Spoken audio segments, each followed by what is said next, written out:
আসসালামু আলাইকুম বন্ধুরা, welcome to my channel I am tech. তো বন্ধুরা, চলে আসলাম নতুন একটি ভিডিও নিয়ে। আর আজকের ভিডিওর বিষয়টা হচ্ছে Redmi Note 10 Pro Max। তো দেখতেই পাচ্ছেন আমার হাতে একটি Xiaomi Redmi Note 10 Pro Max। তো এই ফোনটির প্রবলেমটা হচ্ছে ক্যামেরায়। আসলে এই ফোনটি পাঠাইছেন একজন টেকনিশিয়ান ভাই। দেখুন, এটা কিন্তু ব্যাক ক্যামেরা ঠিক আছে। আমি যখন ফ্রন্ট ক্যামেরায় সুইচ করলাম, এই যে ব্লার হয়ে আছে, ক্যামেরা কিছুই আসতেছে না, ক্যামেরার অপশনটাই হ্যাং হয়ে আছে। এখন ক্যামেরাও কাজ করবে না। দেখুন, আমি ব্যাক ক্যামেরা যাচ্ছি, তারপরেও কাজ করতেছে না। তো আমি যদি মিনিমাইজ ক্যামেরার অপশনটা কেটে আবার নতুন করে ঢুকি, তাহলে দেখুন কি হয়। হয় নাই। তো আমি আবার এই মিনিমাইজ অপশনটা কেটে দিলাম, নতুন করে আবার ক্যামেরাতে ঢুকি। তো আবার ঢুকলাম, দেখবেন ব্যাক ক্যামেরাটা আসছে। এই যে আবার ব্যাক ক্যামেরাটা আসছে। আবার যদি আমি ফ্রন্ট ক্যামেরাতে আসতে যাই, তাহলে দেখুন কি হয়। এই যে দেখুন, ব্লার হয়ে আছে, আর কিছুই আসতেছে না, হ্যাং হয়ে আছে। তো এইটাই আসলে এটার সমস্যা। তো বন্ধুরা, এই ফোনটার প্রবলেমটা হচ্ছে সিপিইউর থেকে। তো আমি কিন্তু মাদারবোর্ডটা খুলে নিলাম। আসলে খোলার ভিডিওটা আপনাদের দেখাইতে পারলাম না, ভিডিওটা বেশি বড় হয়ে যাবে এর জন্য। তো খুলে আমাদের যে মাইক্রোস্কোপ, এটার নিচে এই যে সিপিইউটা দেখতেছেন, SM7150 কোয়ালকম সিপিইউ। তো এই Redmi Note 10 Pro Max, তারপর হচ্ছে Redmi Note 10 Pro, Poco X3, Poco X3 Pro, তারপর হচ্ছে Poco X2, এই ফোনগুলোতে যত সমস্যা সব হচ্ছে সিপিইউর থেকেই সমস্যা হয়। যেমন হচ্ছে এটার ফ্রন্ট ক্যামেরা আসতেছে না। তারপরে কাস্টমার ভাই এটাও বলছিল যে সাউন্ডটা একটু কম। এগুলো সব কিন্তু সিপিইউর থেকে সমস্যা হয়। অনেক সময় দেখা যায় ফ্রন্ট ক্যামেরা আসে না, তারপর হচ্ছে সাউন্ড টোটালি বন্ধ হয়ে যায়, কোনো প্রকার সাউন্ড থাকে না। তারপর হচ্ছে হ্যাং হয়ে যায়, অনেক সময় দেখা যায় এমআই লোগোতে আটকে থাকে, অথবা হঠাৎ করে দেখা যায় ফোনগুলো ডেড হয়ে গেছে। এগুলো হচ্ছে Xiaomi Note 10 Pro, Note 10 Pro Max, তারপর হচ্ছে Poco X3, Poco X3 Pro, তারপরে Poco X2, এই এই মডেলগুলোতে এটা একটা কমন সমস্যা। এই ফোনগুলোতে যত সমস্যা সব সিকিউর থেকেই সমস্যা হয়। তো বন্ধুরা, আপনারা যারা এই ভিডিওতে ক্লিক করছেন এবং দেখতেছেন, তাদের যদি এই ধরনের কোনো ফোন থেকে থাকে, তাহলে কিন্তু এই ভিডিও দেখে আপনি বুঝে যাবেন আপনার ফোনে যদি এই ধরনের কোনো সমস্যা হয় কী কাজ করতে হবে। তাহলে আমার ভিডিও দেখতে থাকুন, এবং আমার চ্যানেলে যদি নতুন হয়ে থাকেন অবশ্যই আমার চ্যানেলটা সাবস্ক্রাইব করবেন, বেল আইকনটা ক্লিক করে রাখবেন, তাহলে এই ধরনের সুন্দর সুন্দর ভিডিও সবার আগে আপনাদের কাছে চলে যাবে।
আলহামদুলিল্লাহ বন্ধুরা, দেখুন আমাদের ফোনটা কিন্তু ওপেন হয়ে গেল।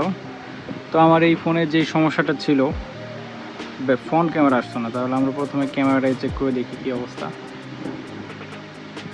এটা হচ্ছে ব্যাক ক্যামেরা ঠিক ছিল, কিন্তু ফ্রন্ট ক্যামেরাতে যখন আমরা সুইচ করতাম ফোনটা হ্যাং করতো। এখন দেখা যাক কী হয়। আলহামদুলিল্লাহ বন্ধুরা, দেখুন এখন কিন্তু ফ্রন্ট ক্যামেরা চলে আসছে। এই যে ফ্রন্ট ক্যামেরা ঠিক আছে। তো বন্ধুরা, আপনারা দেখলেন কীভাবে সিপিইউ রিবোলিংয়ের মাধ্যমে Redmi Note 10 Pro Max ফোনটির ক্যামেরার সমস্যাটা সমাধান করে ফেললাম। আসলে এই Redmi Note 10 Pro Max এর যত সমস্যা সব হচ্ছে এই সিপিইউর থেকে হয়ে থাকে।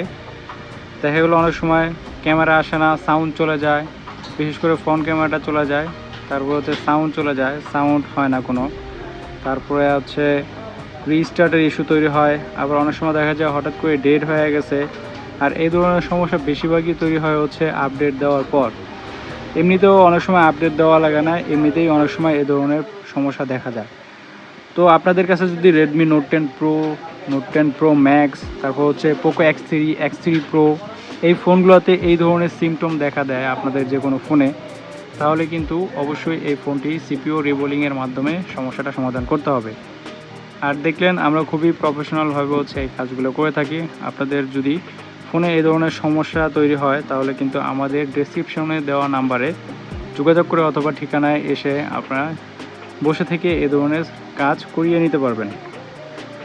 আর এই ভিডিও সম্বন্ধে যদি কারো কোনো প্রশ্ন থাকে অবশ্যই কমেন্টের মাধ্যমে জানাবেন। ভিডিওটা কেমন লাগলো এটাও কমেন্টের মাধ্যমে জানাবেন। আমাদের ভিডিও যদি ভালো লাগে অবশ্যই আমাদের চ্যানেলটা সাবস্ক্রাইব করবেন, বেল আইকনটা ক্লিক করে রাখবেন, তাহলে এই ধরনের সুন্দর সুন্দর আপনার হাতে থাকা স্মার্টফোনের যত রকম সমস্যার সমাধান নোটিফিকেশন আকারে সবার আগে আপনাদের কাছে চলে যাবে।